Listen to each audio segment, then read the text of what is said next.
¿Qué tan agradecido estás con Jesús por lo que ha hecho en tu vida, en tu familia? Una pregunta, ¿y ese agradecimiento se nota en tus finanzas? El capítulo 26 del libro de Deuteronomio nos hace revisar la parte financiera como un indicador o como una medida de nuestra gratitud para con Dios. El pueblo de Israel debía de llegar a la tierra prometida, tomar posesión, empezar a obtener grandes cosechas y tenían que dar una ofrenda que se llama las primicias, que significa apartar lo primerito que obtenemos de la bendición de Dios como una medida de gratitud. Y me llama la atención las palabras que tenía que decir el israelita cuando llevaba las primicias. Tenía que decirle al sacerdote: mi padre fue un arameo errante, refiriéndose a Jacob, que descendió a morar en Egipto, era poco en número con su familia, pero ahí llegó a ser una nación muy numerosa y los egipcios comenzaron a esclavizarnos y a oprimirnos, nos trataron duramente. El israelita tenía que recordar todo esto, todo el viaje por donde Dios había traído a su familia, a sus antepasados, y decir: pero Dios nos rescató de Egipto con mano poderosa, con brazo extendido y con grandes milagros. Y ahí donde Dios nos rescató, luego nos introdujo a esta tierra prometida. Y aquí en esta tierra hemos sido bendecidos, tierra que fluye leche y miel. Así que en reconocimiento que Dios ha hecho todo eso y como muestra de gratitud, aquí están las primicias, aquí están los diezmos. Y entonces se debería hacer como una ratificación del pacto con Dios. Así hoy en día el cristiano, si está agradecido, no le va a costar darle la ofrenda a Dios. Muchas personas pelean por este tema de la ofrenda y del diezmo, que no es bíblico, que no debe ser obligatorio, que por qué nos están cobrando el diezmo. El punto es que la iglesia se sostiene, la iglesia de Cristo se sostiene con las ofrendas y de esa manera logra llegar y alcanzar con el evangelio a más y más personas y llevar a cabo la gran comisión, las ayudas sociales, las ayudas al más pobre, a la viuda, al necesitado. Pero pastor, dicen algunos, ¿acaso yo no mejor haría darle directamente el dinero a los pobres, a las viudas, al menesteroso? La Biblia en Deuteronomio 26 habla de eso y dice la palabra también. Es decir, el israelita debía de ser abundante para con Dios, dando las primicias al templo para ser administradas por el sacerdote, pero también debía de darle al huérfano, al pobre, a la viuda. No debía olvidarse de ellos. En la medida que lo hiciera, Dios le iba a seguir bendiciendo. Eso es algo muy importante que debemos tener en cuenta.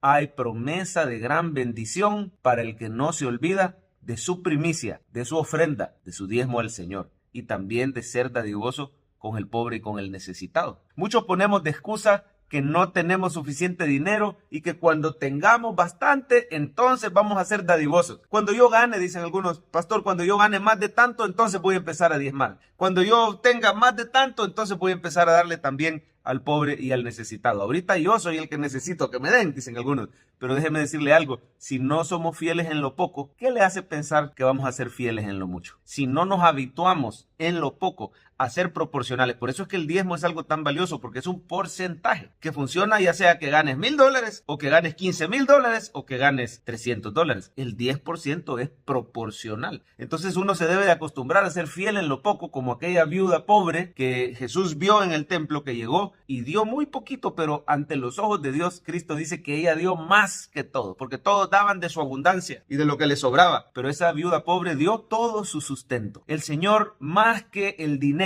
en la ofrenda y en el diezmo, el Señor ve el corazón, ve que lo hacemos con gratitud, como lo debían hacer los israelitas, ve que lo hacemos con un corazón sacrificial, ve que lo hacemos por obediencia, ve que lo hacemos como un acto, un ejercicio de fe, creyendo que nada nos va a faltar porque Él es nuestro pastor, creyendo las promesas que Él suplirá todo lo que nos falta conforme a sus riquezas en gloria. Una medida objetiva entonces de nuestra gratitud y de nuestra fe es nuestra dadivosidad. ¿Cómo está tu área financiera en cuanto a la dadivosidad? ¿Eres dadivoso y constante y fiel en tu iglesia? ¿Te has comprometido a apoyar la obra misionera que tu iglesia apoya? ¿Eres una persona constante y dadivosa en los diezmos y en las ofrendas? ¿Reconoces con las primicias cuando Dios te ha dado una bendición, un empleo, tu sustento, la salud, la protección? ¿Cómo podríamos pagarle al Señor tanta bendición que Él nos ha dado? Si Él tiene cuidado de nosotros y de nuestros hijos y de nuestro hogar por muchos días. Así dice la Biblia que hizo otra viuda también muy pobre,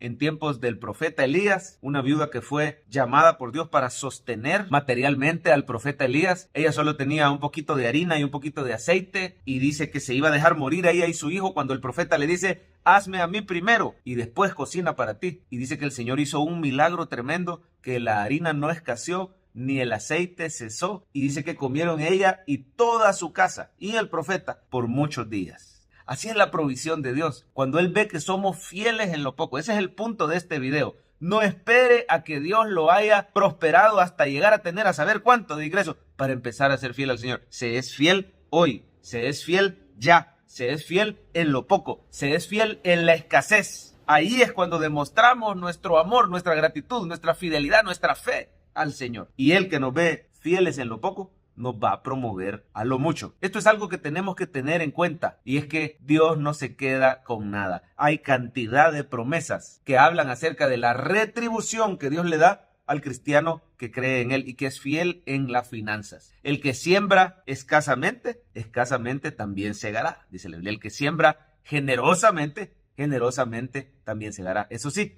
cada uno de según propuso en tu corazón. No te va a obligar el Señor. Más bien el Espíritu Santo te persuade o te motiva a que por amor, por gratitud, por obediencia, seas una persona dadivosa. Alguien dijo por ahí: la billetera es la última parte del hombre en convertirse, pero usted hoy le puede pedir al Señor la gracia para ser alguien dadivoso. Dice la Biblia: poderoso es Dios para hacer que abunde en vosotros toda gracia, a fin de que, teniendo siempre en todas las cosas todo lo suficiente, abundéis en toda buena obra. El Señor es el que da semilla al que siembra y pan al que come. Él es el que va a multiplicar y aumentar nuestros frutos de justicia. Pídale hoy la gracia. Si usted reconoce que le cuesta ser dadivoso y que es un poco quizás avaro, tacaño, agarrado en lo financiero, pídale al Señor la gracia de ser alguien dadivoso, fiel en lo poco y en lo mucho. Y compruebe que el Señor es fiel a sus promesas. Él no se queda con nada.